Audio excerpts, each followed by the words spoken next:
భార్యను అడిగితేనట ఆవిడ ఎవరే ప్రపంచంలో ఎవరే అత్యధికమైన మంచోళ్ళు ఎవరే అని అడిగితే భార్య అంటదట, ప్రపంచంలో అత్యధికమైన మంచోడు ఎవడైనా ఉన్నాడంటే మా నాన్నే అంటదంట. ప్రపంచంలో ఉత్తమ స్త్రీ అంటే ఎవరే అని అడిగితే ఆవిడ అంటదట, మా అమ్మే అంటదట. ప్రపంచంలో మళ్ళీ చెప్తున్నా, ప్రపంచంలో ఇదిగో విశాల హృదయం కలిగిన వాడు, జ్ఞానవంతుడు, అప్పటికప్పుడు నిర్ణయాలు తీసుకునే క్యాపబిలిటీ ఉన్నవాడు ఎవడున్నాడు అనగానే మా అన్నయ్యే అంటున్నాడు.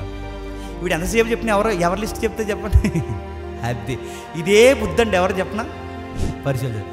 ఎవరిని పొగిడినాలు ఇంట్లో వాళ్ళనే పొగడాలి, వాళ్ళనే ముందెట్టుకోవాలి, వాళ్ళనే మీదెట్టుకోవాలి.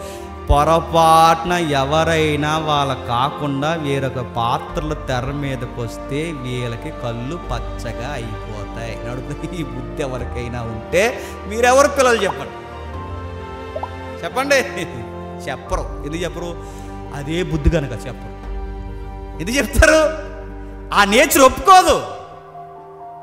నేను మళ్ళీ చెప్తాను, వీళ్ళ స్వనీతి పరులు, వీళ్ళ దృష్టికి ఒకళ్ళు మంచోళ్ళు అంటే నచ్చదు. మళ్ళీ చెప్తున్నాను, అలవాటు చేసుకోండి. మళ్ళీ చెప్తున్నాను, అవును మంచోళ్ళు. బైబిల్ ఏమని చెప్పినా, మీరు మాకన్నా మంచోళ్ళు, మీరు మాకన్నా గొప్పలు. బైబిల్ ఏమని చెప్పినా, ఒక సహోదరుణ్ణి మనకన్నా గొప్పగా చెప్పండి, ఎంచాలి. నిజమండి, గొప్పోడండి, మంచోడండి అని చెప్పండి.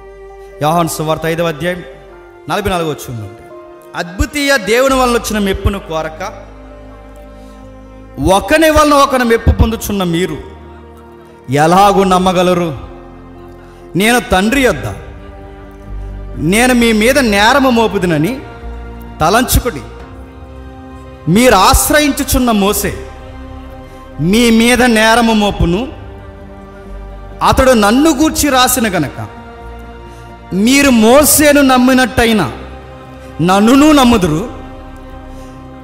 మీరు అతని లేఖనములు నమ్మని ఎడల నా మాటలు ఎలాగో నమ్ముదురు అని నేను మీకేం చెప్తున్నారు? ఇప్పటికిప్పుడు మోసే వచ్చినా కూడా మీరు ఎవరిని అంగీకరించరు చెప్పండి. మోసే కూడా మీకు నచ్చదు. ఎందుకు? ఇప్పుడు మోసే ఇప్పటికిప్పుడు వస్తే మోసే ఎవరికి సపోర్ట్ చేస్తాడు? నాకు సపోర్ట్ చేస్తాడు. మోసే నాకు సపోర్ట్ చేస్తాడు కనుక మీరు ఏ మోసే శిష్యులు అని చెప్పుకుంటున్నారో, మీరు ఏ మోసే రాసిన లేఖనాలు ముందు పెట్టుకుంటున్నారో, ఆ మోసే వచ్చి నాకు సపోర్ట్ చేస్తే మీకు ఆ మోసే గారు కూడా చెప్పండి. ఎందుకు నచ్చరు? పొగిడితే మిమ్మల్ని పొగడాలి, దండాలు పెడితే మీకే దండాలు పెట్టాలి, టోపీలు పెడితే మీకే టోపీలు పెట్టాలి, దండాలు పెడితే మీకే దండాలు పెట్టాలి. మంచోళ్ళు ఎవరైనా అంటే మిమ్మల్ని మంచోడు అనాలి. పొరపాటున పక్కనోడిని మంచోడు అన్నాము నీకు పొగొచ్చేద్ది.